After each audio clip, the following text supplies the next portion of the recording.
Hey, we're in Theros. Hundred-handed one is pretty sweet, but we do, or by we I mean I do the force black strategy. I know hundred-handed one is great, but I've just been kind of smashing in these 8-4s by forcing black. It tends to be deep, it has the answers, and I guess just goes with my play style. So we're gonna do that again for your non-viewing pleasure, even though yeah, hundred-handed one is probably the correct pick. Noticing the good red cards in Lightning Strike and Stone Shock Giant. That's pretty much all we're passing. Would like to see at least the Fellhide Minotaur or the Blood Toll Harpy come back. Omen Speaker will be gone, of course. Baleful Eidolon, super stoked to pick up. Best card in the pack, and we're going black. Inspiration looks to be like another sweet mechanic. Ooh. Wow, so someone took the rare, a couple commons. I'm going to go ahead and grab the Ordeal here. I think Ordeal's really grand, of course. I don't think I want the favored Hoplite in a black deck. Scholar I would like actually to wheel, and I don't care about the Minotaur or the Scourge Mark enforcing black. And if I'm going to go black with blue, Ordeal's going to be great, and if we go somewhere else, then just Ordeals in general are going to be good. I assume whoever picked up the hundred-handed one's going to pick up this favored Hoplite, which is kind of good because now we're spreading people thin over white and red. Though, yeah, I don't think people really care that much about white red anymore. I haven't seen a really bonkers version of that deck in a while. If this was a second pick, I might have grabbed the favorite Hoplite instead of Eidolon. Just start going that route, even though I'm sending that ship pretty heartily away. I'll take Divine Verdict. Could take Traveler's Amulet, but I'll probably get it if I want one, if I want to be splashing. I don't really want to be, but everything else is so lame in this pack. Gosh, horrible. Yay, Read the Bones. That's a great card. Sentry of the Underworld I do like as well, but I don't know if I'm in white. I love the black-white thing, but I'd rather just pick up Enforce Black and then pick up a Sentry later. This probably won't wield the Sentry, but if there's another one that ends up being in the packs, we'll be in pretty good shape. No more blue after this Ordeal's coming around. I'll take a Blood Toll Harpy over the Scholar, even though we're starting to see that that might be a pretty viable strategy, going black-white. Because white was pretty open from this pack, we'll probably see it again in the third pack. And there was already that earlier Scholar. Actually, yeah. I'm going to take the Scholar out there. So we saw that the earlier Blood Toll Harpy, that which will probably table. We're not going to want too many of them. And actually, if we get a bunch of Scholar Vathroses, we're going to be in pretty decent shape. Still not seeing anything major. Green was gone the entire time. Maybe it's just fairly weak packs. I pretty much feel like, despite forcing black, I've picked somewhat of the best cards. Maybe not this Ordeal. It might have been better to take the favorite Hoplite or along those lines. But I'm pretty stoked where we're at right now. This is our last pack of grabbing something that we have not seen yet. I'll take the Fleshmad Steed, even though I'm more apt to play Return Centaur. Shining Winds is the second one we've seen. It's best card in the pack, but as a sideboard card, so I'm not grabbing it in green. But since we're low on 2s, for now we'll hedge with the 2-drop. Okay, so the Blood Toll Harpy was taken, but the Minotaur has stayed. And it actually works for what we want to be doing. It means I need to pay attention to Flying Hate. Let's see if the next Scholar comes around, because I think it was in the next pack. Might have tabled. It'd be insane if the Sentry tabled. I don't think this was the pack with it. Never mind. We're cutting Flyers, because Flyers are bad against us. What are the other mechanics? So Inspiration seems cool. I think that's going to be the kind of mechanic that I tend to dig, because you can... Yay, there's that Scholar we were looking for. Definitely picking over the Minotaur. We don't have anything that cares about Devotion yet to black, and this is great in the white-black deck. So now we're just looking to go white-black control. Right, guys? With Dos Scholars. And I've seen Inspiration seems like my kind of mechanic. Lots of control and lots of like fun ways to make interactions exciting when you untap. If you don't know what I'm talking about, with the new mechanics of Born of the Gods, they've been spoiled and put on daily MTG. So if you don't watch, I assume if you're watching me, one of the most obscure recorders in the world, you probably also pay attention to those things. But if you don't, go check out dailymtg.com and the preview cards that are getting popped up right now. Really excited for it. Also, really excited for the new round of gods. I haven't seen all of them yet, but with the sort of same flavor as the original gods, but I think they're going to be easier to cast. I know there's a discussion that with 7 devotion it's harder, but it's actually more like you play the god and you only need 5 more devotion, and since they're double colored, probably every card in your deck will be adding to Devotion, so I think it'll actually be a little bit easier. I guess we'll take Demolish. No, we'll take Wild Celebrants. Who cares? Oh my gosh. Sentry Tabled. That's sweet. I mean, I know no one really grabs this guy highly, but it's just a powerful card if someone is in those colors, such as myself. So it's pretty fun that I was able to get 3 of the cards that make the white-black deck work that wants them. So even if we don't have a lot of the powerful black cards, if it's overdrafted, then we have really nice colors in our combination. The key to this is making sure you're base black with white. That way the color requirements aren't too off. Here we have a choice between God's Willing and Baleful Eidolon. Since I only have one Eidolon so far, I'm going to grab the Eidolon. Again, wanting to kind of hedge towards the black route. Here's some really good green. We're going to see a lot of green this pack because it was cut so hard from our first pack. Happy to grab it. The Baleful Eidolon here. Probably only looking to see the Lamphead table. God's Willings for sure will be gone. And I mean, I'm happy to take the Traveling Philosopher and trade out the Flesh Mad Steed on the wheel, but that's about it. Nothing too terribly fun for us to consider on the wheel. Alright, now this is quite the pack with a number of choices. We can abandon some white or plan on splashing with a powerful Sea God's Revenge, one of my favorite cards. Disciple of Phoenix, though, is awesome and would work very well in our deck and is kind of what we're looking for. And then here's an Asp, which is too good. I think I'm going to commit to the black-white strategy. Like I said, I forced black, and I think that works pretty well. You might even see this return Phalanx return. And, return Phalanx wheel. So we're clear on our terms here. And having these 3 really nice black-white cards means I'm not too excited about picking up one strong card, because Asp and Sea God's Revenge are both better than Sentry and the Scholars. But combined, I think these 3 are better than one powerful card. I'm getting the Sip over Triad of Fates. I know that Triad of Fates will work in our colors, but even I still think it's too slow. And we don't really have any great things that I care about bouncing. I just rather have a really strong removal spell in Sip of Hemlock. Divine Verdict, Opaline Unicorn, maybe we'll wheel. Highly doubt it, though. We're probably more likely to see the Triad of Fates come back. Take another Disciple here, which is cool. Lots of blue, lots and lots of blue. Also, not surprised we're seeing that, because that's what was cut so hard. We didn't see anything besides this Ordeal in blue.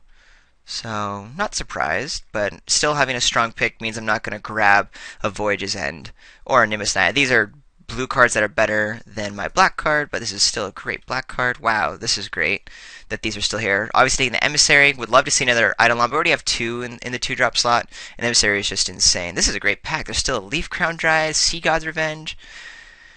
I mean, the Scholar I would even pick up, but we're happy to grab that guy right there. We're good on 3s, but we're not good on flyers, so I will take the Bloodtoll Harpy. If this was another Fellhide Minotaur instead of the Bloodtoll Harpy, I'd easily grab this Dark Betrayal right now, because I do want to beef up the removal suite. This is a wonderful sideboard card. But, not having flyers except for a 5-drop can get precarious. I'm generally considering taking the Titan Strength, because it's such a good card. The only real pick we have, of course, is Traveling Philosopher, but having 2 Baleful Eidolons and a Flesh Mad Steed, which I might want the Flesh Mad Steed at 2 instead of a Traveling Philosopher, despite its drawback because of the 2 Disciples of Phoenixes, means I think I just want to cut this strong card. Nah, screw it. Hate drafting's lame, right, guys? Correct. We have a very weak deck, but it's a very functional deck, and we can just continue to have a pretty decent curve. Hate the 2 good cards in the pack if I want. I'm just going to take the Opaline Unicorn. Right now, I'm not planning on playing it, but we might have a lot to do with our mana and want to have a lot of mana because of, like, say, Scholars or something. So if we're playing against another control deck, we might want to bring this in, actually. Or, again, if I open some ridiculous bomb, might want to grab it. Although, I'm planning on opening Elspeth on the next pack, since we're in the colors. And everyone wants an Elspeth, right? I think I say that every draft. I should probably stop mentioning that. And then really I'm just looking to flush out my deck. Both these cards came around. It's already picked up one Traveling Philosopher now. I will take the Lampad. even though 2 drops are a wee bit better, but I don't need to load up on the white, and this could make the deck. Crown Hoplite's still here. That's kind of surprising, because there wasn't anything super strong in white-red in this pack, right? I'm pretty sure. The Scholar of Athreos is one of our win conditions, as in, drawing the game out long and then just grinding away. But I still want to get some of the big old finisher guys out here. Ideally a Keepsake Gorgon. That would be grand. Or who knows, maybe another Abhorrent Overlord, which I seem to grab almost every single draft. I'm not complaining. I'm just pointing out that they love me and I love them. And then we'll take a Viper's Kiss for the sideboard. I'm not worried. Oh, ooh, shiny. Love the shiny. And hope to see more goodness in the next pack. Yeah, yes. Come on, picks. I want to see our else. I'll take a Last Breath for the sideboard here versus an Unknown Shores or Bronze Sable. Yeah, why not? Hide it right away. I actually hate that card. I'm so cutting this Battlewise Hoplite. It's stupid that it's still in the pack. And I'm never going to play Silent Artisan, or at least I hope not to, even though I need 5-drops. And wow, Battlewise Hoplite is so good. We get another Scholar. Going all in on the Scholar plan. Not sure if that's too true. We do care a little bit about these disciples having devotion, and if we get like a Gray Merchant, or, I mean, I was joking, but if we do get an Abhorrent Overlord, I'm not too sure I'm going to want 3 of my drops to be that route. I think 2 in this kind of deck's good. It helps go up the ground, and then we want at least 1 to be sinking our mana into in the late game. But it could make it, especially if all we end up having are 2 disciples. We may not be caring a whole lot about devotion, as I open a Gray Merchant of Asphodel. So yeah, we'll slam that. Still seeing this God's Willing, which is arguably better in my deck, and I think is probably a more sound and conservative pick, taking God's Willing, which will always be good. And right now, we don't have a deck that really abuses Gray Merchants of Asphodel. But, who knows? Maybe in the next 2 or 3 passes, we're going to get a few more Gray Merchants, and then suddenly we'll have a Gray Merchant deck. I'll take another Baleful Eidolon. It gets rid of this Flesh Mad Steed or a Traveling Philosopher, depending on how we want to build our deck, and that's really nice. And now I'll feel really comfortable getting to late game. And we do have 3 Scholars and a Traveling Philosopher to consider a Cavalry Pegasus if it continues to come through. Oh, this needs to go away.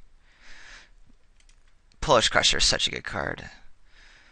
Ooh, I'm not too sure if I want another Baleful Eidolon. I never thought I'd say that. And this is like having more 5-drops, so it's things to do with mana, but maybe I do want to start splashing in some blue. Nah, Eidolon's still good enough. Well, now I'm considering. I'll take a Read the Bones over a Chosen. There's no reason to play a Chosen in this kind of deck, and Read is really good. It actually will help us get to what we want to be doing here. And having 2 Read the Bones is pretty nice in a deck. So that's fun. Heliod's Emissary is insane. I was about to grab this Eidolon, but there's no way I'm passing up the Emissary for an Eidolon. And now that we're at really great playables, I think we just lead off our 2-drops as Eidolons. I'm a little worried about Flyers still. So we're going to have to consider that. We have a Bloodtil Harpy and a Sentry and very weak removal for being in black. So that's a worry of mine. Our 4s are good. We don't need a Slam Fit, I think, initially. And I'm sure we'll cut down one of these 3-drops. Probably a Minotaur. No, probably a Scholar of Athreos, because we don't need it as much. Yep. I think that's where we're at right now. And then we're just going to get past a late Sip of Hemlock, maybe a Lash Out Whip, Farika's Cure, and more Sentries of the Underworld. Actually, I think I really want like another Sentry of the Underworld to round out the 5-drop slot and have some protection against major flyers. Removal and Sentry would kind of be ideal right now. Where'd Elspeth go? Weren't we going to open Elspeth? That's what I thought. I guess I'll take a Scourge Mark. This Voyage's End is hurting though. Is Scourge Mark actually going to make the deck? I don't really have any ways to abuse it. And it only has 1 more devotion to like a Gray Merchant thing. Yeah, I don't want a Scourge Mark. I'm going to hate the Voyage's End. Yeah, that's what I'm going to do. I'm doing it. Boink. Boinkity boink boink. Boink boink. Wow, another Scholar of Athreos. We don't need it, so I'm not grabbing it. Although I don't really want to hate anything in this deck, so I guess I'm grabbing it. Because why not? Nah, I'm never going to play two Last Breaths. Never mind. And I definitely think Scholar's better than the Guardians. But maybe for flexibility, I take Guardians? Is there? I can't think of any card in the format where I'd want a Guardians over an uncolored Scholar of Athreos. So, yeah. Favorite Told's good. Pretty much the only good card, so we'll hate her. God's Willing? Yes, please. Exactly what my deck wants. Some kind of way to interact with my opponents. Since we're so light on removal, this will pretty much act as removal counter or an actual piece of removal. Very happy to have it. Yay. We'll cut down on our threes, like I said earlier. And unfortunately, it looks like that's going to be about what we get. There was nothing that I really was hoping for to round out our deck in terms of removal or late drops. Though, mind you, emissaries do count as places to put late mana. We're hating this Titan Strength, does not belong there. And so do the Eidolons in the 5-drop slot. So even though this curve looks a little bit low-key, there's still plenty of things to be doing in the 5 and 6 and then maybe 7-drop slot. It's not the end of the world, by any means. I forgot, who are we playing? Dude. Ooh, Rare Dissolution. That might even make the main deck since we're so light on removal. And this always has a target. Another Last Breath. Maybe it was right to cut the 2-3, but that is not a 2-3 I'm worried about. We have ways to deal 2-3s in every single card we have, basically. Ice Bear 40k. Chosen.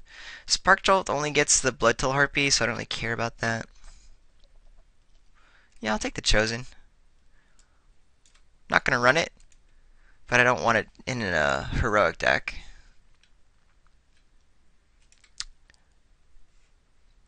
Cool beans. Great, well I'm going to pause for a second. We're just going to get some Dirtle last card, and then really the only decision we have to make is what 3 drops are we keeping and we're not keeping. And I'll do that in deck building. Okay, cool. Here is the initial build, and this is probably going to be the build. With our wonderful Stay Alive 2 drops, our win conditions, plus 3 emissaries, and our devotion dudes to kind of help round it out. I pulled out 2 and 2 initially just because that seemed like a quick, easy way to differentiate. But also, I'm pretty sure I'm going to keep 2 Scholars in and keep 2 in the sideboard. I don't think I'm going to want more than 2 ever in this deck. We have enough 3 drops to stay alive, and then we'll only want 1 to be there in the late game. 16 creatures seems pretty okay. I totally forgot about this Decorated Griffin, which I kind of liked having this sideboard, since I'm just scared about flyers, especially with such a weak removal suite. We only have 2 removal spells. It's also why the Ray of Dissolution is in the main deck. There's almost always an enchantment spell, and with so many great different types of bestow creatures happening, I'm sure we'll get a target enough. It's not always great to run this in a main if you have enough removal, but with how weak mine is, I'm pretty sure I'm going to need the Ray of Dissolution.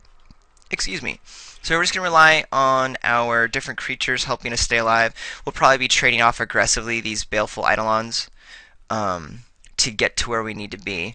You'll notice here on the sideboard, I did kind of set aside 3 powerful blue spells as possible splashes, or if I was going to go kind of crazy, there might be an argument to remove the Emissary and the Sentry and God's Willing Divine Verdict for these guys. However, all 3 of these are there for more kind of a tempo, aggressive, heroic deck, and that's not how I built my deck, so no thank you. Also means the Unicorn is pointless.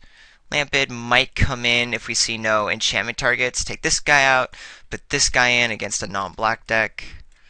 As a thought, or Last Breaths or something can come against. Viper's Kisses, take out Array. Things like that. Depends on what we'll see. Anyway, on to the boring part. 13-5. Let's look at this. I think 10 is fine. We only have 3 cards that no, I guess 4 cards that are double black. I always like to hedge though. Oh, and I'm playing 18 lands. I tend to do this when I play black in this format. And definitely with like the Scholars, we have lots of great mana sinks. I'm perfectly okay having 18 lands. I like casting spells. Is 8-10 fine? I only have 7 white spells, so maybe it is a-okay to go ahead and have a plains, or only 7 plains, do 7-11. Yeah, that looks better. Cool. We'll run it this way. Play around in round 1.